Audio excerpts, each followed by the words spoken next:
Hello friends, welcome to Maharaj journey. इस वक्त हम देश के 12 ज्योतिर्लिंगों में से एक ओमकारेश्वर में हैं और इस वीडियो में हम आपको मामलेश्वर ज्योतिर्लिंग के दर्शन करवाने वाले हैं। तो वीडियो के आखिर तक बने रहिएगा हमारे साथ।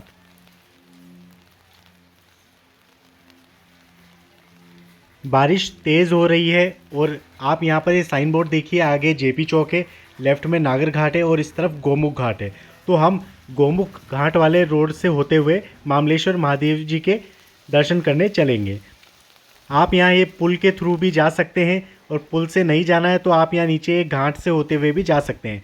इस वक्त हम यहाँ पर एक घाट पर हैं, सामने ही वो ओमकारेश्वर ज्योतिर्लिंग का प्रमुख मंदिर है। यहाँ पर आप बोटिंग भी कर सकते हैं और नज़दीक में ये कुछ शॉप्स हैं, यहाँ से आप अपने लिए शिवलिंग वगैरह और भी कई पूजन सामग्रियाँ खरीद सकते हैं। आप यहाँ पर ये देख सकते हैं, आपको यहाँ पर कई अलग अलग प्रकार के छोटे छोटे और छोटे से लेकर बड़े शिवलिंग भी देखने को मिलेंगे। ये अभी आप देखिए, ये कुछ बड़े शिवलिंग हम देख पा रहे हैं। नज़दीक में ही कुछ डमरू वगैरह भी पड़े हुए हैं, तो आप इन्हें भी ले सकते हैं। यहाँ शॉप्स पर आपको कई तरह के शिवलिंग देखने को मिलेंगे। इनमें से कई शिवलिंग प्राकृतिक होते हैं जो कि नर्मदा नदी की गहराइयों में से प्राप्त किए जाते हैं। मामलेश्वर ज्योतिर्लिंग मंदिर के बाहर की ओर ही काफ़ी बड़ा मार्केट लगता है। कई सारी शॉप्स हैं यहाँ पर, जहाँ से आप अपने लिए कई तरह की अलग अलग चीज़ें परचेज़ कर सकते हैं, ख़रीदारी कर सकते हैं। तो अभी हम आगे बढ़ते हैं और चलते हैं मामलेश्वर मंदिर में भोलेनाथ के दर्शन करने के लिए। तो फाइनली अब हम पहुंच चुके हैं यहाँ के प्रमुख मंदिर मामलेश्वर महादेव मंदिर में। ओमकारेश्वर के राजा मांधाता ने यहाँ नर्मदा नदी के तट पर शिवजी की घोर तपस्या की थी। शिवजी ने प्रसन्न होकर के उन्हें दर्शन दिए और वरदान मांगने के लिए कहा। राजा मांधाता ने वरदान में शिवजी से यहीं पर निवास करने के लिए आग्रह किया। इस तरह से शिवजी यहाँ पर निवास करने लगे। तो अब हम मामलेश्वर महादेव ज्योतिर्लिंग के प्रमुख द्वार तक पहुँच चुके हैं। भोलेनाथ के जयकारे लगाते हुए आगे बढ़ते हैं और दर्शन करते हैं मामलेश्वर महादेव ज्योतिर्लिंग के। आप सामने देख सकते हैं खूबसूरत मामलेश्वर महादेव ज्योतिर्लिंग को।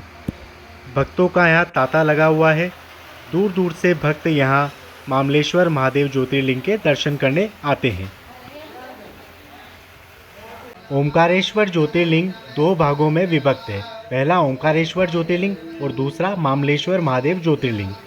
तो अगर आप यहाँ मामलेश्वर महादेव के दर्शन करने नहीं आते हैं तो आपकी ओमकारेश्वर महादेव ज्योतिर्लिंग की यात्रा भी अधूरी रहती है। इसलिए कहा जाता है कि जब भी आप यहाँ ओमकारेश्वर आते हैं तो आपको इन दोनों ज्योतिर्लिंग के दर्शन करने होते हैं, तभी आपकी यात्रा पूर्ण होती है। यह नियम है कि आपको सबसे पहले ओमकारेश्वर ज्योतिर्लिंग के दर्शन करने होते हैं और वहाँ से दर्शन करके लौटते वक्त मामलेश्वर महादेव ज्योतिर्लिंग के दर्शन करने होते हैं, तभी वह यात्रा पूर्ण मानी जाती है। मामलेश्वर महादेव ज्योतिर्लिंग नर्मदा नदी के दक्षिणी तट पर स्थित है। भक्तों में यहाँ आने को लेकर विशेष मान्यता है। जो भी भक्त यहाँ सच्चे मन से आते हैं उनकी मनोकामनाएं पूर्ण होती है। ओमकारेश्वर आने के लिए आपको सबसे पहले इंदौर आना होता है। इंदौर के लिए आपको देश के सभी प्रमुख शहरों से ट्रेन्स इजीली अवेलेबल हो जाती है। अगर आप फ़्लाइट से आना चाहते हैं तो फ़्लाइट्स भी देश के सभी प्रमुख शहरों से उपलब्ध है। इंदौर आ जाने के बाद आपको इंदौर के बस स्टैंड से ओमकारेश्वर के लिए समय समय पर बसेस उपलब्ध हैं और इंदौर से ओमकारेश्वर के बीच की दूरी लगभग 75 किलोमीटर है। तो आप यहाँ 2 से ढाई घंटे में आसानी से पहुँच सकते हैं।